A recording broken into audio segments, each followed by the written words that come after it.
Hello everyone and welcome back to the SteemTrail Gaming News. Today is the 4th of January 2018. My name is Kralizec and I will be your host for the evening. Today we got 3 more interesting pieces of news, more specifically from the gaming sphere for you. So let's take a look at them. First we're going to talk again about the Nintendo Switch, this time about it being the best selling console ever in the United States. Secondly, we're going to talk about Intel's response to its CPU bug. And last of all, we're going to talk about the 2017 Steam Awards. But let's begin with the Nintendo Switch being the best-selling console ever in the United States. So, we talked about the fact that it broken the PlayStation 2 records in Japan. But now, since launching in March 2017, Nintendo Switch has sold over 4.8 million units in the United States. That's an insane number. It's near... seriously, I was expecting it to do well, but almost 5 million, that's way above what I expected. A good price point, good games, and the fact that you can occupy your children with it on the go is probably all factors that contribute to this selling point number. And again, all I gotta say, congratulations to Nintendo. You did really well with the Switch. Previously, I think it was again the PlayStation 2 who was best selling. I can't find it. I somewhere...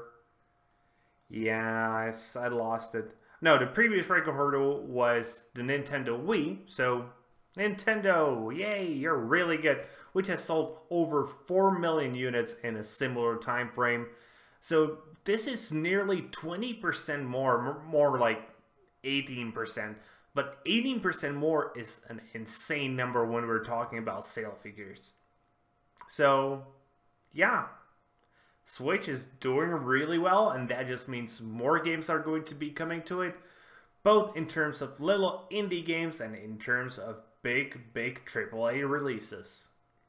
Secondly, let's talk a bit more about the Intel bug called Meltdown and the other one that is affecting all CPUs called Spectre. So, as we said yesterday, Intel CPUs have been found to have or hardware flaw, allowing specific types of attacks to actually read memory that is being used by certain programs within the CPU by other programs, potentially revealing very sensitive data like your passwords or pretty much anything. Like literally any type of data could be potentially read on your hardware. And probably the worst part about it is this is affecting many generations of CPUs, ranging up to 2011, and there really isn't an easy fix for it, as only a pretty huge software patch that will significantly limit hardware performance on Intel CPUs is the only solution. What wasn't mentioned by me yesterday, as I didn't know, is the fact that other CPUs are also susceptible to this kind of attack. But the difference is they can be updated with probably microcode. I'm again not sure completely. I'm the technical kind of guy. But they can be updated without losing as much performance as Intel CPUs can. As with Intel CPUs, this is purely a hardware bug. Whereas on other brands of CPUs, whether you're talking AMD, Qualcomm, Samsung, or anything else, there it actually is just a pure software problem within the kernel of the operating system. I actually found a really nice website, which I'm going to leave in the description, where you can read a bit more about this. The website is called meltdownattack.com.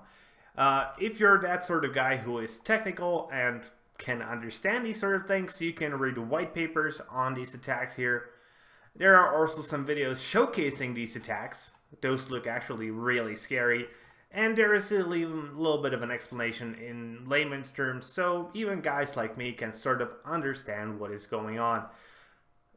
the end thing is pretty much everybody is affected. Whether you are on a desktop, on a notebook, or even on a smartphone, everything is potentially vulnerable, and patches will need to be issued very, very soon. But again, Intel is at the highest risk. And Intel has released a statement that says, where is this exactly here? So Intel and other technology company, so this is from newsroom.intel.com. Intel responds to security research findings. Intel and other technology companies have been made aware of new security research describing software analysis method that, when used for malicious purposes, have the potential to improperly gather sensitive data from computing devices that are operating as designed. Intel believes these exploits do not have the potential to corrupt, modify, or delete data. So at least that's good news, that fact that they cannot actually change their data or delete it, because otherwise this would be a problem on an unprecedented scale. Even this is a problem that is like one of the biggest ever security problems in terms of technologies, but if it was actually capable of deleting your data, that would be just disastrous. Recent reports that these exploits are caused by a bug or a flaw and are unique to Intel products are incorrect. Based on the analysis to date, many types of computing devices with many different vendors, processors, and operating systems are susceptible to these exploits. Here they're actually talking about Spectre. Spectre, yes, is potentially dangerous to all types of CPUs, but Meltdown is very specific to Intel as far as we know right now. Intel is committed to product and customer security and working closely with many other technology companies, including AMD, HRM Holdings, and several operating system vendors, to develop an industry-wide approach to resolve this issue promptly and constructively. Intel has begun providing software and firmware updates to mitigate these exploits. Contrary to some reports, the performance impacts are workload dependent and, for the average computer user, should not be significant and will be mitigated over time.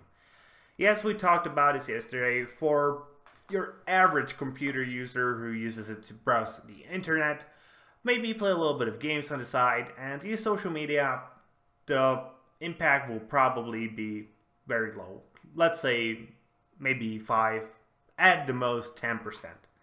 But still, 10%, you know, that's a pretty big deal. But let's say it will be in single digits, actually. Let's say it's around 5%.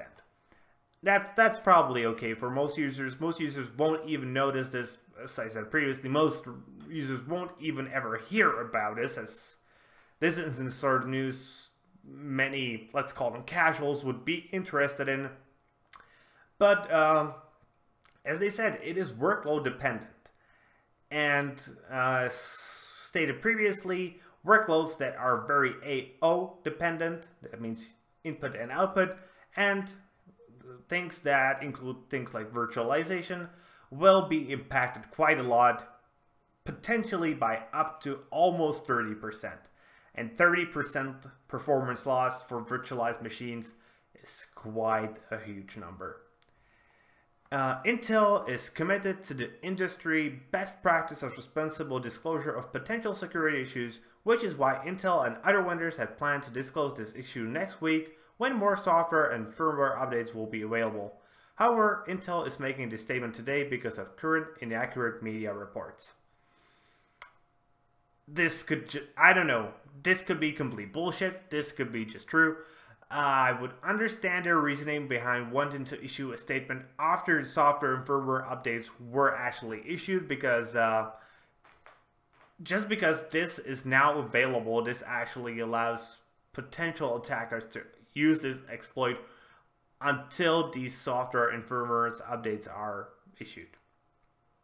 Check with your operating system vendor or your system manufacturer and apply any available updates as soon as they're available. Following good security practices that protect against malware in general will also help protect against possible exploitation until updates can be applied. Intel believes its products are the most secure in the world, and that with the support of its partners, the current solutions to this provide the best possible security for its customers. Here I call complete bullshit. Just because there is a bug, very, very serious bug specific to Intel CPUs. Yes, it can be solved, but at a pretty big cost and performance drop, that poses a pretty huge problem. So, yeah, screw up by Intel. I actually heard pretty recently that the CEO of Intel sold all of his stocks at the end of December. If he knew about this, I can imagine why. Sad news for Intel. Hopefully this will allow AMD to get a bit more of a market share, as currently the market share compared to actual, like, how good Ryzen products are. And by the way, I do have an Intel CPU in my system. But on top of that, since in February we should see the release of new Ryzen CPUs, I'm probably going to be switching. And not only because of this, obviously, I'm not your average computer user by any means, but I'm also not really that super power user. I use my computer to render videos, to do live streaming, and to play games. I would see probably 10 to 15% performance drop, and yes, that would impact my workloads, but it wouldn't impact them in a way that I would just not be capable of doing the same amount of work at a similar time frame. But the big companies that buy like thousands of CPUs, or more specifically, they buy thousands of systems, might want AMD CPUs and AMD built systems. Hopefully, I actually do hope that's the case.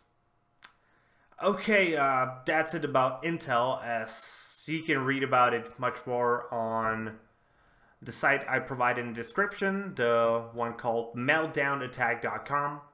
Let's now move to something a bit more positive, actually one of the most positives of this year, and those are the Steam Awards for the year 2017. So Steam Awards aren't your typical awards, and we won't go through all of them here in this news. We will go through them in the weekly podcast you can expect to happen on Sunday.